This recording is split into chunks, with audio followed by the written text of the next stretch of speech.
Hi, my name is Ken. I'm an alcoholic. Now, I don't want to say you guys put much pressure on me, but you want me to tell my whole life story in 11 minutes? And, and you don't want me to skip anything. And, I had a sister that hot dog story.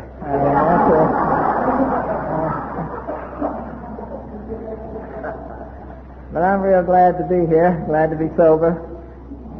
And I was real thankful to all the people involved with bringing me here and getting me around while I was here, and had a chance to meet a lot of new people, and that's always fun and interesting. And I had a chance to see Goldine and Bob again, who I just met within the last year, and that was real rewarding. And also Gene and Jill and Jerry, people I had met back in Omaha. So what I'm trying to say is I'm real happy to be here. It's always nice to stand in front of one of these things and not have to enter a plea. Ooh, wait.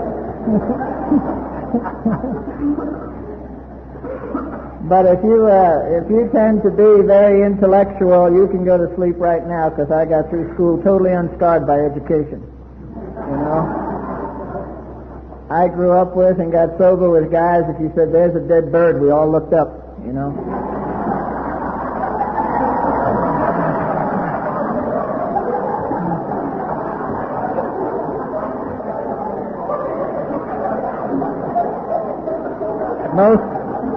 Most of the guys in my neighborhood think that Moby Dick is a venereal disease. So it's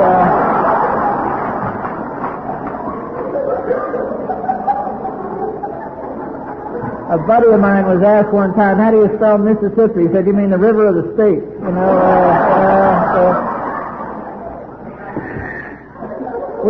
we're all totally unscarred by education. And I come to these meetings, and you get a chance to share, and it's very interesting what takes place, because people hear stuff. And when the meeting is over, they come up and they credit you with saying something you never said. But it's going to change their life. So you don't mind, you know, that's an alcoholic's dream. You get credit for something that you never did. So that's not too bad. But the flip side of that coin is every now and again, and I hope you're not here today, somebody will come up and credit you with something you never said, and on top of that, they disagree with it. So you have to all listen from where you're at, and if I say anything that sounds out of context with what your sponsor said, or you read in a book, or whatever, I'm obviously wrong. Okay? So don't try to get me after the meeting, because we have a plane to catch. It's like we hear all these words and we think we understand them. It's like a little kid who was in Bible school. He had just studied a big lesson. And the teacher said to him, trying to impress the minister, Barbara's gone, but trying to impress the minister, she called on this youngster and she said, John, what do they call it in the Christian world when a man can only have one wife? John stood up, looked at her, and said, monotony. You know? So we all hear differently. Now, I don't know about the hereditary part of this disease, and I don't have to know. I just know that I'm the youngest in a family of 7 kids, and we're divided into 2 groups. Either you're in AA or you need it. You know? My mom said when she was alive, the only time I ever heard one of you kids say no to a drink is if you misunderstood the question, you know. I was born and raised in Brooklyn, New York, and it was one of those neighborhoods where people would say, how far is it to the subway? And we'd shrug our shoulders and say, we don't know. No one's ever made it, you know. And there was no such thing as private property. If it was small, we took it. If it was too big to take, we lay down next to it and try to claim it, you know. And this is basically my background. And then I got to AA. See how quickly I got there. Time will do that. But when I arrived in Alcoholics Anonymous, I went to my first meeting on April 5th, 1970, And through the grace of God and the fellowship of this program, I haven't found it necessary to take a drink since that time. Yeah.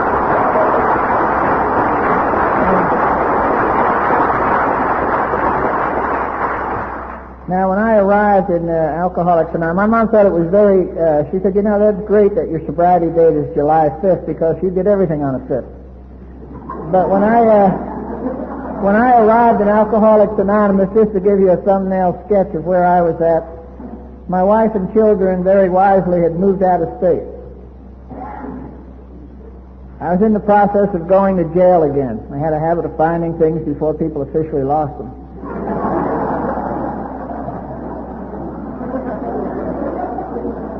I looked like I was in a gang war and my gang didn't show up, you know. I had all the poise of a dog on the freeway.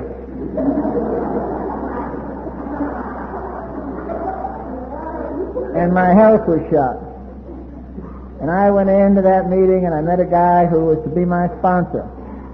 See, it was July, it was New York, it was hot, and I was the only guy there in a suit and vest. And somehow they intuitively knew I was a newcomer. And he walked over and said, "First meeting?" And I said, "Boy, I tell you, these guys must know something." And at that meeting, he made me feel welcome.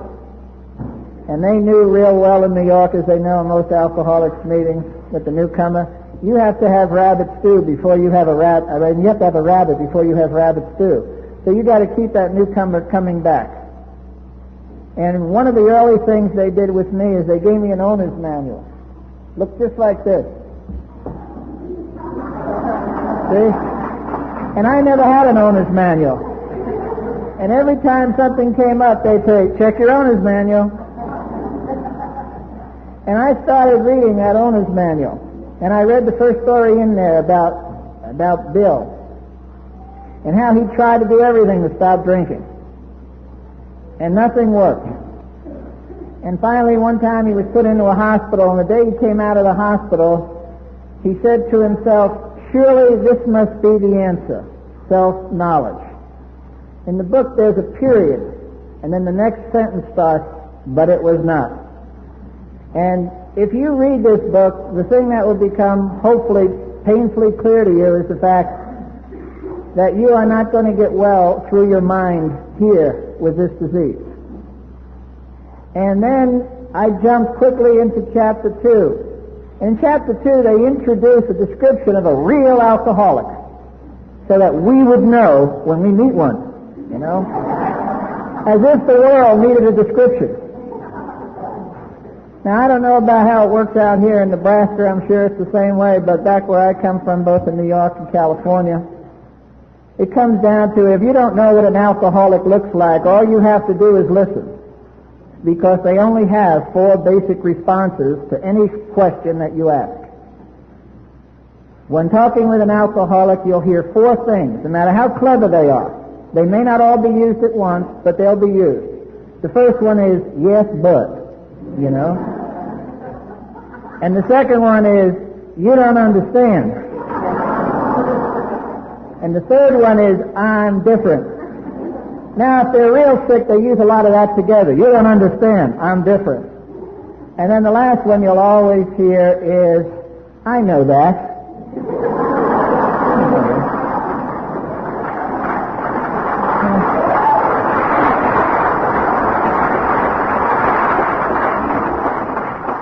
And you know they don't, because if they did, they wouldn't do it. And then in chapter 3, it talks more about alcoholism. And they put that chapter in there because it's the main chapter between 2 and 4. That's why they call it 3. My parochial school general equivalency certificate's beginning to pay off. But in that chapter, it's just a whole series of people thinking their way out of alcoholism. And it's one failure after another. And through every form of experimentation and self-deception, people try to think their way through the disease. And then what happens is, as a result of that, they come to the realization that they're always being led back to incomprehensible demoralization. Over and over and over and over again. And in chapter 2, I should mention that in that chapter, it also points out, and there's a solution, it says there's a riddle here, and we don't know the answer to the riddle. Can you imagine AA admitting to not knowing something? But it says, why the alcoholic reacts differently from other people, we don't know. We don't know why. But what we do know is that if the alcoholic does not take alcohol, he tends to act much like other men. Therefore, big sentence, should be all capitals. The main problem of the alcoholic rests in his mind rather than in his body. The 3 words you never want to hear an alcoholic say is, I've been thinking. You know?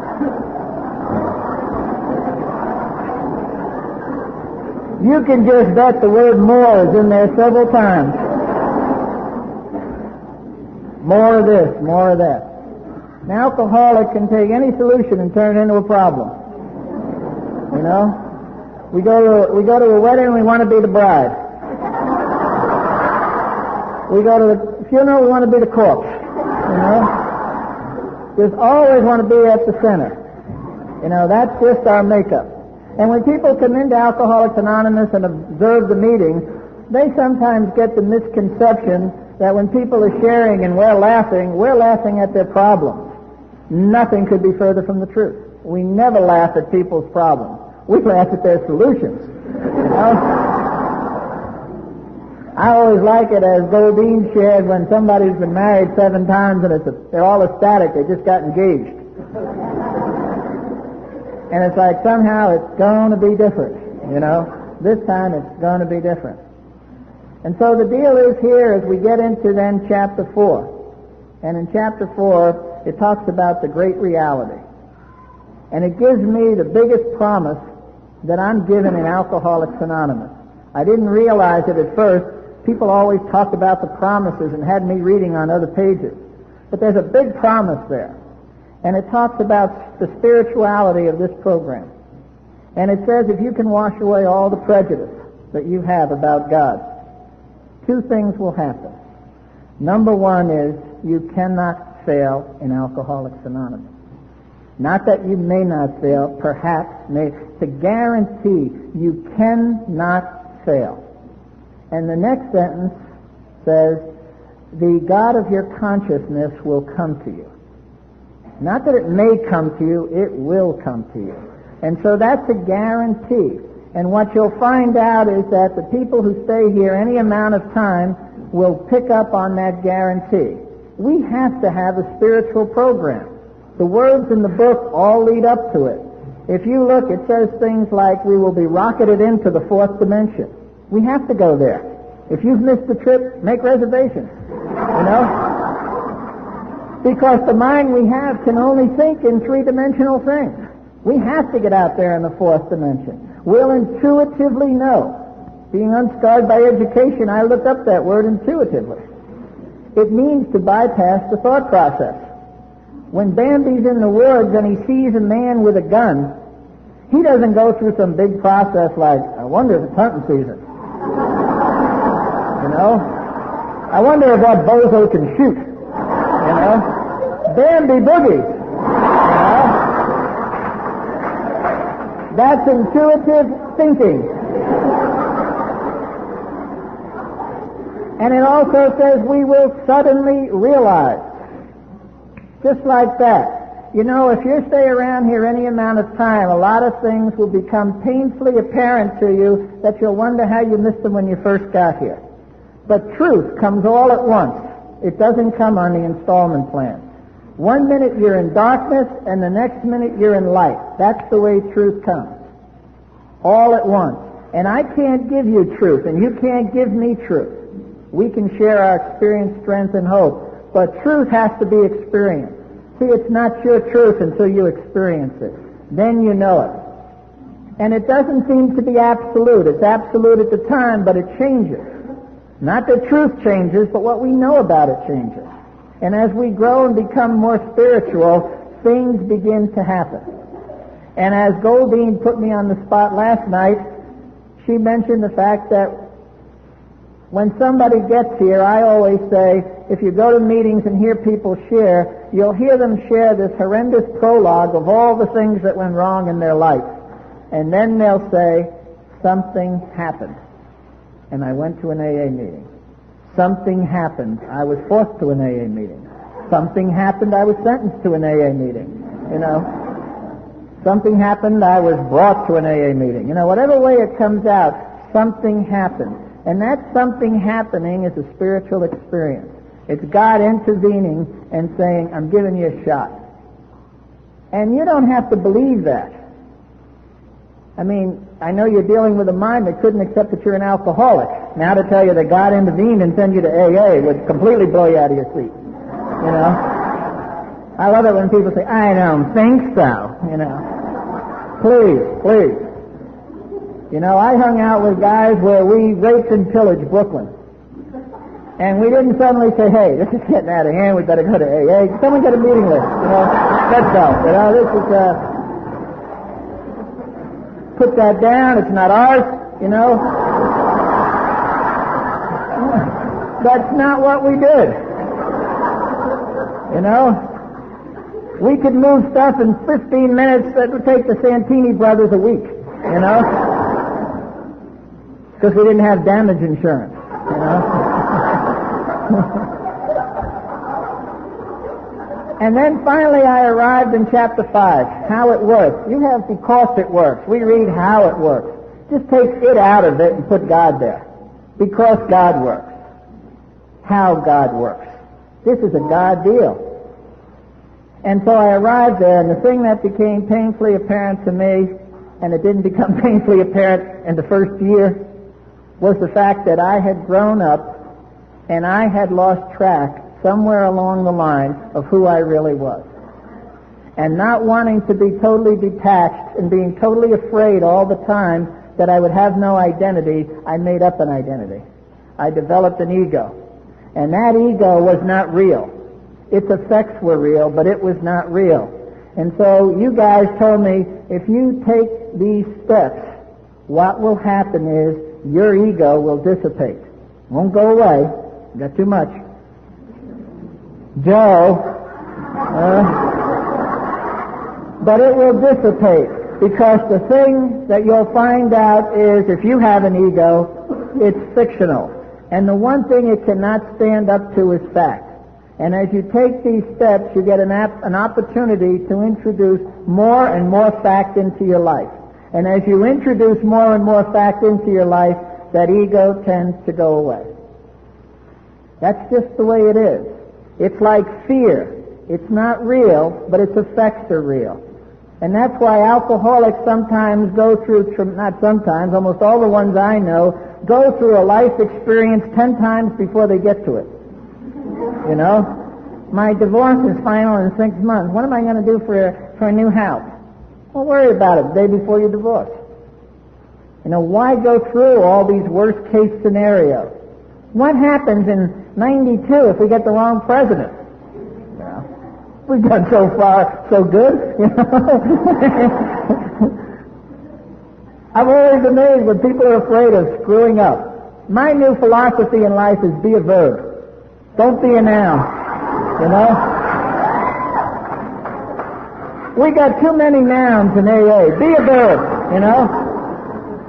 Leap before you look, you know.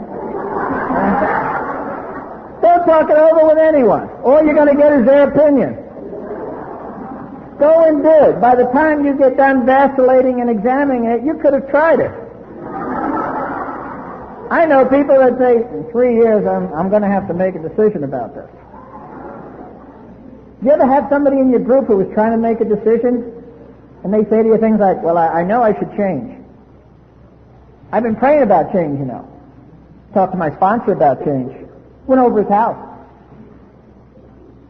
Inventory changed. When the hell are you going to change, you know? I mean, why don't you just do it, and then it will be done? And vacillation and thinking is what we do when we don't want to take action. I'm not opposed to people knowing math so they can figure out change in the store. I'm real opposed, though, when alcoholics say to me, I have to think about this. Please.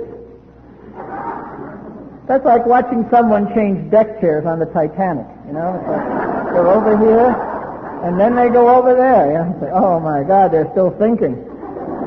When someone starts with, I've been thinking, you say to yourself, that's what they're doing now because they can't make a decision. That's why we let everyone share in Alcoholics Anonymous, from the newcomer on, because we know people have to verbalize things so that they can understand the problem. They have to get it out. That's why we let them talk, because we know sooner or later they're going to forget themselves and tell the truth.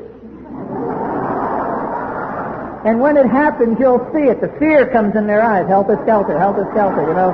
Now they know, you know. As though we didn't know in the first place. So if you're going to be a sponsor, do what good sponsors do. Learn to listen. And listen all the way to the end. Don't interject your advice. You may be giving them a solution to a problem they don't have. That's another 3 years of thinking. You know? It's like the guy who showed up at the sperm bank and he was 87. And the nurse said, what are you doing here? He said, I want to make a deposit. She said, sir, you're 87. He said, I want to make a deposit. So she gave him a jar. She said, go down the end of the hall and fill it up and bring it back. So he took it, went down the end of the hall, and a half hour went by. She got scared, went down to see what was happening. She knocked at the door and she heard this voice say, come in. And as she walked in, she seen this man all ruffled up in the corner. Looked like he was wrestling with a gorilla. And he said, miss, he said, I've used my right hand. He said, I've used my left hand. He said, I even banged it off the wall. He said, I can't get the lid off this jar. You know?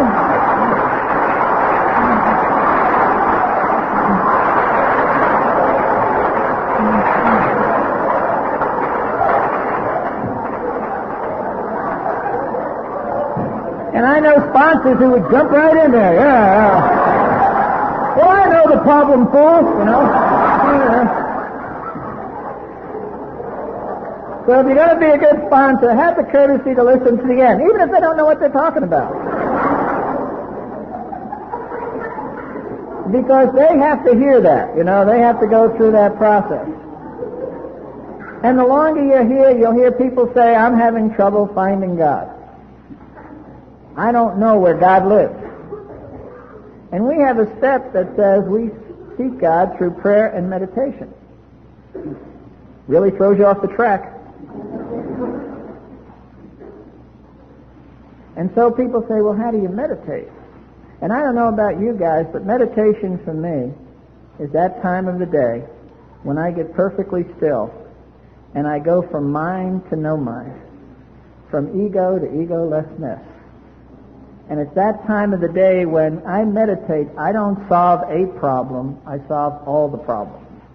Because what happens is, when I come back from my meditation, I feel as though everything is okay. I don't have to know how it's going to work out. That's why we have a spiritual program. We are no longer bound by logic. You know, when people say, well, how can you be sure it's going to work out? I say it always has. Now, you guys don't know this, but when we came here, talk faster, Ken. When we came here, Bob and Goldine and myself, we had a flight that was going to leave at 10 after 1. And you guys had me set up to speak last, and it's a rush now, but it was going to be impossible then. And it's the only plane out of Scottsbluff today to Denver. And so I didn't know how it was going to work out, so I just let it go. And a couple of days before I was to come here, I got called on Tuesday. Bob and Goldine didn't even know. But the flight, for some reason, was changed to 1:35. Now, you guys may say, hey, is he saying he expects miracles? No. I rely on him.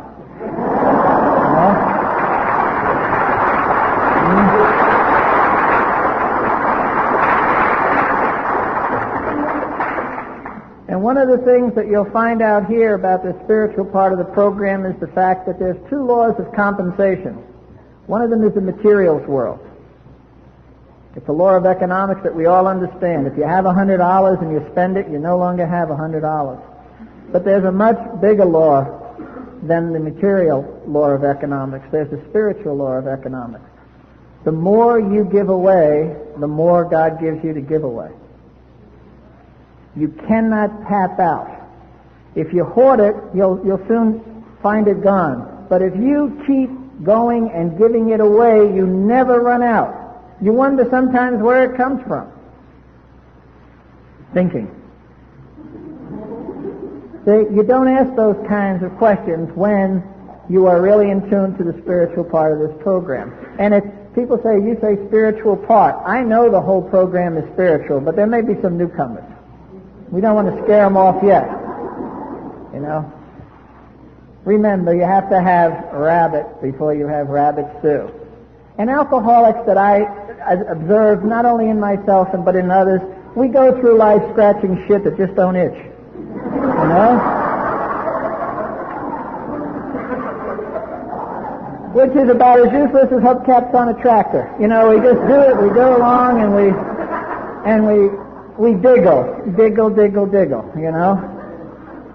And we know, because the book is very emphatic, that you're going to have to get well from the inside out. But most people get well from the outside in. In California, when they come in, the first thing they do is make a big decision on whether they're going to join Family Fitness or not join Family Fitness. Smoke or don't smoke. Look for Miss Right or Miss Right Now. You know? Because they know that's what God wants. Yeah. I prayed about it. And she appeared. Yeah, because you sat on her lap at every meeting. And we start to get well that way. And so you go through all those things. You dress up the outside the way you think you have to dress it up. And then you'll reach a point in life where there'll be some speed bumps. And you'll notice it's not how well you look that counts, but how well you feel. And then the real growth begins to take place, because there's no more questions to be asked. See, if you're constantly approaching life like it's a problem, then you have to get an answer. You begin to understand it's a mystery, and you don't have to know any answer.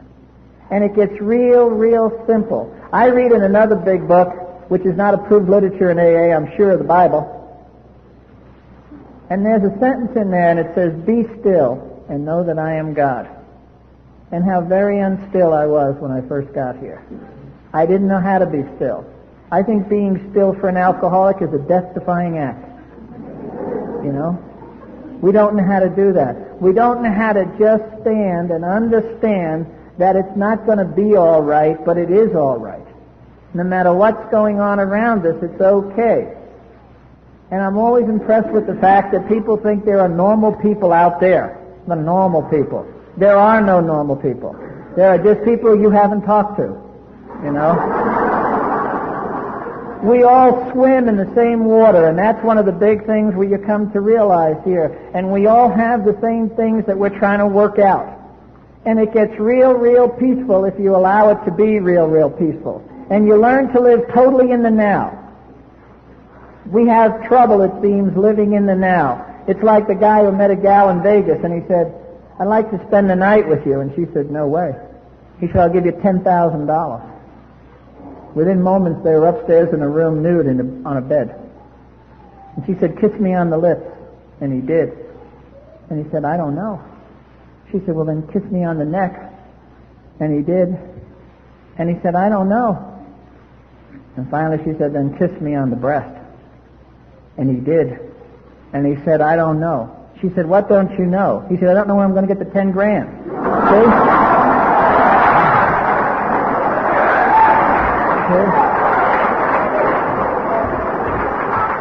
See, that's alcoholic thinking.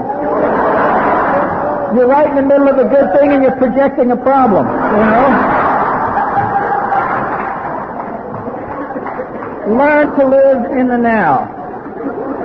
After you're here a while, you'll find out there is no there and then. People talk about there and then. There is no there and then. There's only here and now. And when you're in the present, God is right there with you. There is no problem. There's nothing to figure out. There's nothing to become. We already are. From the day we were delivered into this world, we were God's kids, and it's okay. And we don't have to figure out anything. I'm always impressed with the fact that people say, I don't know what I'm going to do with my life. Hey, go back and take that third step. If you take that third step, it's not your life. You've given it up. It's His life. Let Him worry about it. You know? Don't worry about, well, am I going to have money? Am I going to have this? Am I going to have that? Don't worry about that. That stuff all gets worked out. If you're sober and you're doing what you're supposed to be doing, we're free from the logic. We don't have to figure it out. That's the nice part about it. You don't have to spend all your time going back trying to figure out, what am I to become? You already are. You know, when a rhinoceros comes into the world, he's already reached the quintessence of rhinocerosity. But as Barbara mentioned, when a human being comes into the world, we're into the process. And we're into the process of becoming. And we're always becoming. And God knows exactly what we're going to end up if we just let Him at the controls. But somehow we don't want to do that. I had an opportunity not too long ago to be in a little plane. And in that little plane, you maneuvered it on the ground by the pedals. You know, you made your left turn, your right turn based on how you maneuvered the pedals. And there was a little kid with his dad in that plane, and his dad was letting him sit in the jump seat next to the pilot, and there was a wheel there. And the kid said, can I turn the wheel? And the father said, sure. So the kid had the wheel, it was going left, it was going right, it was going all over. But the pedals were working the plane. And I often felt after that must be the way God looks at me, you know. I'm down here on the wheel, and and He's softly going. And once you come to the realization that all good comes from God, it's one source, then it can come by any channel. You're not limited. It can come anywhere. Sometimes God, to show off, makes bank shots, you know. That's just to let you know He's doing it. And you wonder, how did that happen? And then, oops, sorry, I didn't mean to ask that. And don't lay around in bed and contemplate problems. I hear alcoholics in California share, when I get up in the morning, somebody introduced the word committee. I don't know where it came from. But people get up in the morning and they say, I don't get out of bed. I listen to this committee and they're arguing and they're going, hey, I may be unscarred by education, but I read. At one time in my life, I had a chance to read for 4 years. I was in a state institution of higher learning. And so I read good shit, you know. Became an avid reader. And the thing that became apparent to me is that although I was unscarred by education and learning to read, is the fact that 97% of the people who died in this country last year died laying down, in bed. If you have any fears, it should be bed. When my alarm goes off in the morning, I get up. You know, I say, hey, that's where they die, laying down. If he made a mistake, let him live with it. You know, I'm off. And now that you're up, go do something. You know, be a verb, don't be a noun. Get out there. Leap before you look. Make life worthwhile. Don't live in fear. There's absolutely nothing to fear. The effects may appear real, and you have that impact, but there's absolutely nothing to fear. And the most powerful force in the world is found in this room, and it's love. There is no force more powerful than love. And the thing that happens here is that when you come in, you get the right kind of love, because people give it to you unconditionally. And as was mentioned by Barbara, I believe, about attachment, love has absolutely nothing to do with attachment. Love doesn't have anything to do with the other person. Love is a state of being. Either you are love or you aren't love. A rose is love. It gives off its fragrance because it has no choice but to give off its fragrance. It doesn't say, here comes Kenneth, shut down, you know. That's not the way it works. And you give love because you have to give it. You have so much of it. And it's unconditional. It's not like, well, I give you this if you give me that, you know. And it's not attachment, it's detachment. And I didn't understand that either. And I used to think it's totally insensitive to be married to someone and say you're detached from them at the same time. And then I came to understand that sensitivity had to do with awareness. It had absolutely nothing to do with attachment. It had to do that I was aware this person was there, they had a right to be there, and they had a right to do anything they damn well pleased. And my job got real easy. I just got up in the morning and went and screwed something up. Go do it early. Get it over with. I mean, we're living in a world where the water's polluted, the air's contaminated, at least out where we are. The food has carcinogens in it. Every day I read I can't eat something. Doesn't stop me, but I can't eat it officially. And I hear people say, well, I'm afraid of making a mistake. We got a president who imagines the past and remembers the future.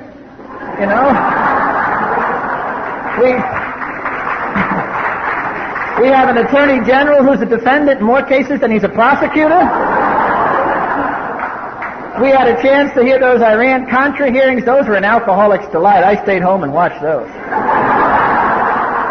We had this military guy up there, and he had all this regalia, and he was a nice guy, clean-cut looking guy. And they said, "Sir, did you lie to this committee a year ago?" And he said, "Yes, I lied to you."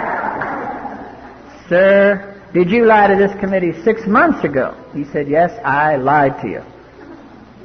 "Sir, are you ashamed that you lied to us?" "No, I'm not ashamed." "Sir, are you telling the truth now?" "Sure."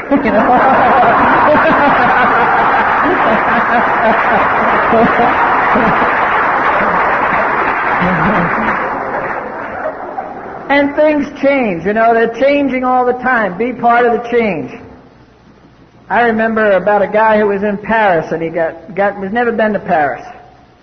And he got in a cab, and he said to the guy, "Take me to the best bordello in town." So he went, and he met a gal, and he went upstairs, and he did everything he ever fantasized about doing, and he came down, and he said, "How much do I owe?" And the guy said, "It's free." He said, "It's free?" He said, "Yes, it's free." So he left, went home, came back the next night, said to the guy, "I want to do the same thing all over again." They said, "Fine." Did the same thing all over again, came down. He said, "How much do I owe?" And the guy said, 10,000 francs. He said, "But it was free last night." He said, "Yeah, but you were on television last night." So things change. You never know when you're going to be on TV, Live your life like today was the last day, and then nobody owes you anything. Get it all in. Don't put anything off. Don't postpone anything. If your job gets in the way, quit, She's saying, "Not you, Charlie." You get your ass up and go. But we don't know how much time we have. We're all on loan to one another. And it's very, very fragile. Life is very, very fragile. I kid about the fact that nobody in my family made it into Alcoholics Anonymous. The end result of that was when my dad was 50, he died in my arms behind this disease. He walked from one room to another and went into an alcoholic convulsion and choked to death. And at age 50, he was out of the game. And I had a brother who 2 years ago, and I had a sister also, who 2 years ago, my sister went into the hospital in October of '86, and Christmas Day, she hemorrhaged for that period of time to Christmas Day, and she weighed about 65 pounds. She had cirrhosis. They couldn't stop the hemorrhaging and the bleeding, and she died Christmas Day behind this disease. And Christmas was a Wednesday that year. So I went from San Diego to New York, and we buried her. We had the wake on her. She was waked from Wednesday to Saturday, and we buried her on Saturday. And I went back to San Diego, and I went to a big New Year's hootenanny that they had every year. And when I got home, there was a phone message. My brother had died in an alcoholic convulsion, New Year's Day. So we buried my sister on Christmas Day, and she died Christmas, my brother died New Year's. We buried them each on a Saturday, and my nephew got picked up that afternoon for drunk driving. And he had watched his mom die behind this disease, and his uncle died behind this disease. And it had no impact. So I understand the serious part of the disease. But the deal is there is an answer, and that answer is Alcoholics Anonymous. And there is one who has all power. That one is God. May you find him now.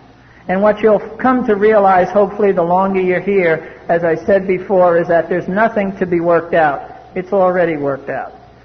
And you have to pass it on. You have to be active in the program. You notice that in this book, there's no chapter that says, into thinking.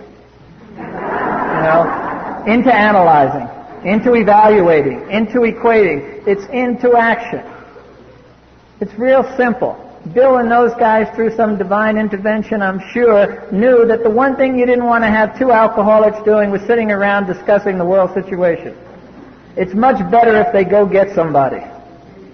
I used to call my sponsor, and he was a very wise man. He taught me how to be a good father. He taught me how to be a good husband. He taught me how to do things that I just didn't know how to do. He taught me how to be honest. He taught me how to get a job. I used to think all the traditions came down to we're self-supporting for our own contributions. It's real tough when you have to make a career change later in life. Particularly when you were used to finding things before people lost them. And you had to go fill out a job application. What's your experience? Come on. But he allowed me very gently to do those things, and he kept me attached to his family. He used to have me over his house and involved with his family because I didn't have one of my own at the time. And back in the East Coast at that time, we didn't say sponsorship. It wasn't even a word. I'm sure it's in the book here. I've read it several times. I think it's in the chapter to the know-it-all. But we used to put the hit on people. And I'd call him and say, I'm alone, I don't have a job, and he'd say, good, I'm glad you called. There's a guy in the Bronx, go get him. I said, what's that got to do with me? He said, go get him. So I'd pick some poor slob up in the Bronx and take him to a meeting. And I'd listen to his troubles. And I'd go home feeling real good. And then I'd call my sponsor the next night, and we went through this over and over again. And if he didn't send me, if he had no one for me to go get, he used to say, hey, look at it this way. You might hit the jackpot and die tonight. And he'd hang up. Very sensitive human being. And there was a time in 1983, to show you how God works, at least in my life, is the fact that I didn't know I was going to go through a period of burying 11 in my family in an 18-month period. And I had no idea that was coming. And so what I did was in 83, I decided that I wanted to do something different. And so I signed up in the Hospice program in San Diego. And part of that deal is you work with, all of that deal is you work with people who are terminally ill. And before they take them into hospice, their diagnosis or prognosis has to be a year or less. They don't take people who are expected to live 4 and 5 years. They just don't have the people to work with them. So they take people who only have a year or less. So I was assigned to a guy, the first guy I ever went to see. And he had, at that time, about 6 months left in his life. And I went to see him, and he was real angry, 72 years old, dying of lung cancer. And it was a painful death. And he said, I'm real angry. And I said, what are you angry about? And he said, I don't want to tell you because you wouldn't understand. And I said, why don't you give me a chance? He said, no, I don't want to tell you. You wouldn't understand. And I said, look, I'm here to help you, so tell me. And whatever it is, we'll try to do it. He says, okay. He said, but the most important thing in my life you won't understand. And I said, what is it? He said, I'm a sober member of Alcoholics Anonymous.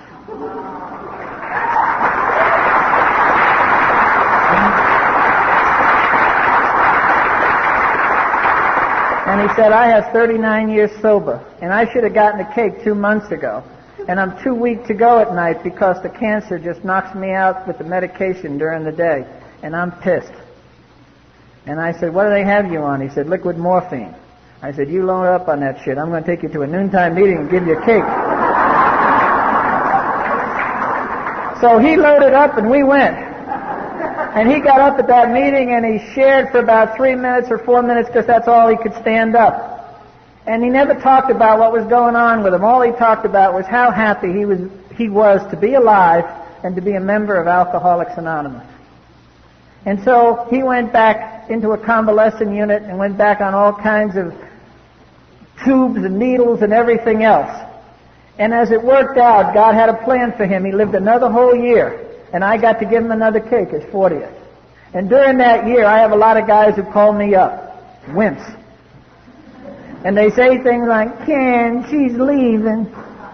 Ken, I lost my job. You know, Ken this, Ken that. So I'd say, look, I can spend some time with you, but I got a commitment to see this guy every day for an hour. So if you want to go with me, you come with me, and then I'll spend time with you. So I'd haul him over to see Stanley. And they'd go in there, and he had tubes and a bag and all kinds of stuff by this time. And he'd say, oh, God, you're here. I'm so happy. Another day of life, another day of sobriety. The guy would be looking at him. And I'd make him hang out there for an hour. And then we'd go outside. I'd say, now, what's your problem?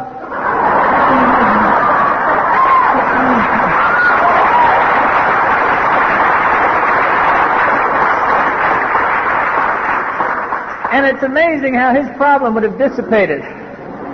It wouldn't look so big. See, we're not in control here. It's a guy who had a baby one time, and he loved Beethoven. And he thought, I'm going to make my child love Beethoven. And he hated Bach. And he said, I'm going to make my child hate Bach. So every time the kid was being breastfed by the mother, and things were gentle in the home, he would put on soft Beethoven music. And every time the kid had a crappy diaper or a pin was stuck in him and there was chaos in the home, he'd play Bach. Dun, dun, dun, dun, you know. The kid grew up to hate milk. You know?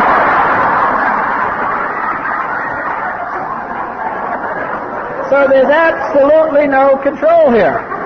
You know? No matter what you think you have, you don't have it. You know? It's just the way it is. The book is real specific in certain areas. The Lahans are getting nervous. The book is real specific in certain areas. It says probably no human power could have relieved our alcoholism. And it says that God could and would if he was sought. And it gets to be real gentle here. As time goes on, you become more and more, at least this is my experience, you become more and more grateful for each moment of each day. No matter what's going on, it's okay, because you're sober and you're being in a position to help other people. My mom used to tell a story. I don't know where she heard it, but it was a good spiritual story, and as kids we used to just lap it up. And she used to say that there was a boy who went to parochial school, and next to the parochial school was a church. And every day this kid would run in, and he'd kneel down in the back of the church and he'd say, hello, God, this is Johnny. I just want to tell you I'm here. And then he'd boogie out of the church. And he'd do that at noon before he went to lunch. And he'd do it after school before he went out or went home with the other kids. And he did it day in, day out, weekend in, weekend out. Summers, winters, holidays. That was his spiritual program. Hello, God, this is Johnny. I just want to tell you I'm here. And my mom said that as the story went, when this kid was about 13 or 14, he developed a terminal disease. And he was dying, and he was racked with pain in bed. And his parents and his school chums and his friends and his neighbors were all around the bed. And she said a little light shone in the room, and a voice was heard to say, hello, Johnny, this is God. I just want to tell you I'm here. And you see, that's the deal, being there. When I was drinking, there were a lot of people who loved me, and I couldn't be there for them, just the way it was. But now that I'm sober, I get a chance to do all the things that I never thought I could do. The book is absolutely right. We will be rocketed into the fourth dimension, and we'll understand a way of life of which we had never dreamed. We can't dream about it. How can you dream about something you don't know? And so the deal is that today I live the best life possible. I get a chance to do everything I ever wanted to do, and I didn't even know I wanted to do it. I have 2 kids who I'm very grateful for. I went through a divorce and ended a marriage of 22 years in 1981. And my kids stayed with me at that time because they just felt it was a better situation for them. And I had a chance to develop a real special relationship with 2 kids who at one time in their life, by court order, I couldn't see. And they're both doing real good. They don't have any, thank God so far, any affliction with this disease. One is married and living in Seattle, and I had a chance to visit him last week when I spoke up there. And my other son is a would-be actor, and he's hanging out in Hollywood. And they're verbs. They're really verbs. You know?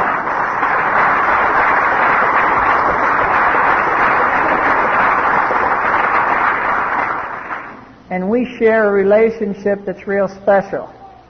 You know, one of the things that will happen to you after you're here a while is you'll begin to understand the AA vocabulary and the lingo, and that's good because you know all the buzzwords. But the communication that takes place here is from heart to heart. As you stay here longer, you'll find out your mind is really just in the way, because all the things that count come from the heart. God, spiritual, serenity, bliss, they're all God, they're all heart emanated. And what will happen is you'll be able to develop relationships with everyone. And it doesn't make any difference where they are as far as geography is concerned. You're there with them. And they're special to you, and you're special to them. And it gets real easy. And you get a chance to pass on stuff here. And you don't have to know anything. All you have to know is to be there. And we have a language all our own. People call on the phone and they talk about the weather and what politics, whatever it is, and we know they're hurting. And we talk from heart to heart, and we never mention the problem, but the solution is arrived at. Thanks for being there. I'm glad you were there so we could talk about the weather in Oklahoma. We developed that. We're like little kids. If you want to really learn life, watch little kids. They haven't developed all those hang-ups yet. You know, if they go on the beach and you watch them, they run up to a girl and they want to kiss her and she pushes them away, he doesn't call a sponsor, you know. He does an inventory. He just goes finds another little girl, you know. Kids understand that stuff. It's like when your child is maybe 4 or 5 and they draw in the kindergarten a picture of a duck. And they bring it home. And you're really ecstatic about it, and you hang it on the refrigerator, and the kid is so proud because they got a star for that duck. And every adult who comes into your kitchen will look at the refrigerator and say, "What's that?" And the child will proudly say, "That's a duck." See, we're in 2 different worlds. But you get another 5-year-old to go in that kitchen, he says, "Hey, nice duck."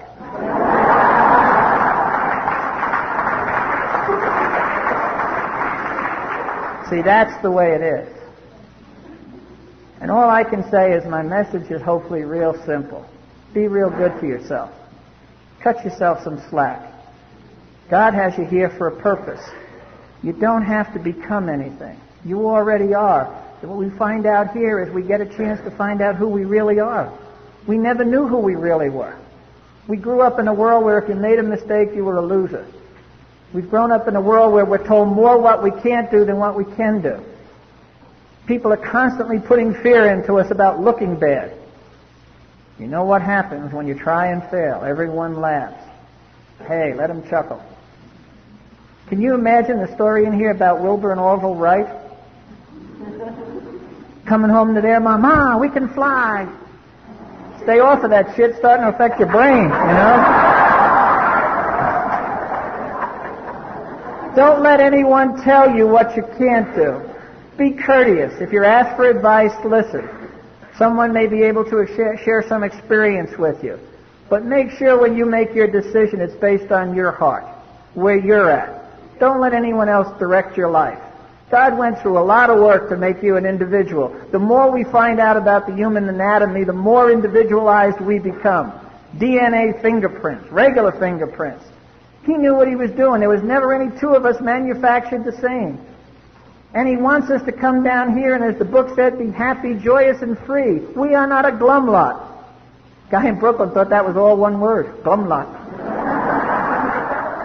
You know, and you may be, as they say, you may be the only copy of the big book that someone ever sees.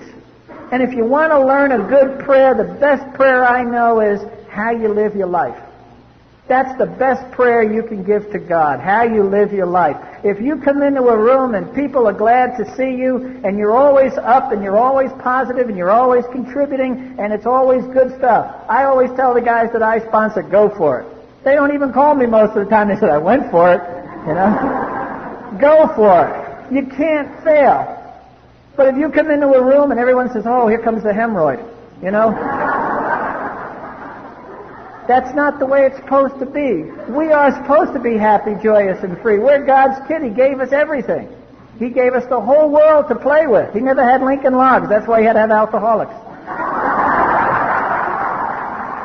He gets up in the morning and says, I wonder what they're doing to this, you know?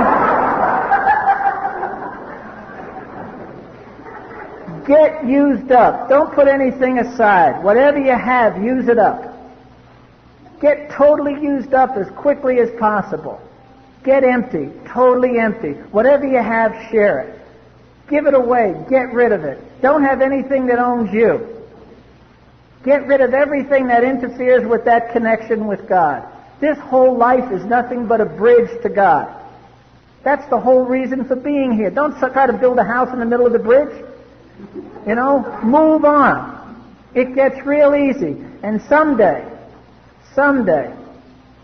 you'll get to the other side, whatever that means. And He'll be there. And you'll be brutalized by life. You'll have scar tissue all over you. You'll be beaten up. You'll be totally used up. And He'll say, you did good. Come on in. Don't worry about how you look. Be concerned with how you feel. We're counting on you to screw up something. That's why you were sent here. Don't be afraid. Get into the game. Be a verb. If someone says, let's talk about love, say, no, I'm too busy loving. And when you get up in the morning, don't worry about the committee. You know the chairman of the board. You know? Get up. Get going. And you'll find out it's real simple. It's real simple. There's nothing to figure out. I don't like to say this because the Lahans are traveling with me. But if I was to leave here today and not make it home for whatever reason, nobody owes me anything. I had the best life and the best run, and I owe it all to you guys. It's just that simple. And there used to be a song way back when, and it says, if someday someone should write my life story, for whatever reason that might be, you'll be there between each page of pain and glory, because you're the best thing that ever happened to me. God bless you.